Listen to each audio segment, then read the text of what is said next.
NFC spiritual ప్రేక్షకులకు స్వాగతం. ఈ వారం రాశిఫలాలు పరిశీలిద్దాం. ఓం హ్రీంకారాసన గర్భితా నలసికాం సౌహక్లీం కళాం బిభ్రతీం సౌవర్ణాంబరధారిణీం వరసుదా ధౌతాం త్రినేత్రోజ్వలాం వందే పుస్తకపాశమంకుశధరాం స్రగ్భూషితాముజ్వలాం త్వాం గౌరీం త్రిపురాం పరాత్ప్రకళాం శ్రీచక్ర సంచారిణీం. ఓం శ్రీ బెజవాడ కనకదుర్గాదేవ్యై నమః.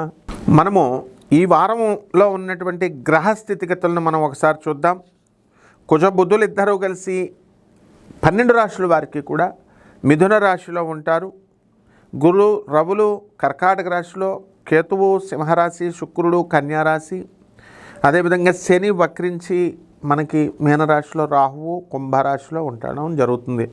కాబట్టి ఈ యొక్క గ్రహ స్థితిగతుల వల్ల 12 రాశుల వారికి ఒక్కొక్క రాశి వారికి విడిగా ఎలాంటి ఫలితాలు ఇస్తాయి అనేటటువంటిది మనం ప్రొఫెసర్ డాక్టర్ ముల్లపూడి సత్యనారాయణమూర్తి నేను మీకు తెలియజేస్తున్నాను.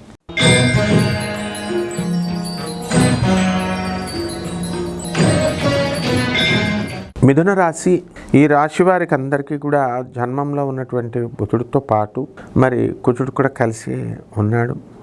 అందువల్ల మానసిక అశాంతి అనేటటువంటిది ఎక్కువగా వస్తుంది. చెడ్డవాళ్ళతో మీరు అస్సలు తిరగొద్దు, మిమ్మల్ని విమర్శించేటటువంటి వాళ్ళతో. అలా చేయడం వల్ల మీకు నైతిక ధైర్యం అనేటటువంటిది కోల్పోవడం జరుగుతుంది. అయితే ఈ రాశి వారికి అందరికీ కూడా చక్కగా ధనస్థానంలో గురు రవులు ఇద్దరు వచ్చారు. బ్రహ్మాండమైనటువంటి ఆదాయం సంపాదిస్తారు. అలాగే ఈ యొక్క ఎక్స్పోర్ట్స్ ఇంపోర్ట్స్ బిజినెస్ల్లో మీరు రాణించడం అనేటటువంటిది జరుగుతుంది.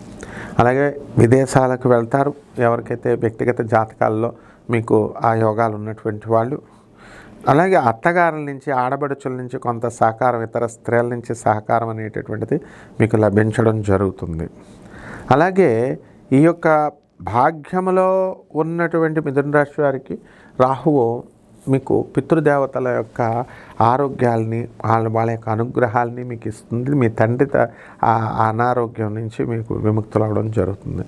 ఇప్పుడు పరిహారాలు ఏం చేసుకోవాలి? ఇది మనకి ఈ యొక్క శని రాజ్యస్థితిగతుడై ఉన్నాడు కాబట్టి రాహు జపం చేసుకోండి, శని జపం చేసుకోండి. రాహు స్తోత్రాలు చదవండి, శని స్తోత్రాలు చదవండి. ఒక జమ్మి చెట్టుని మీరు ఇంట్లో పెంచుకోండి, దొరకకపోతే రావి చెట్టును పెంచుకోండి.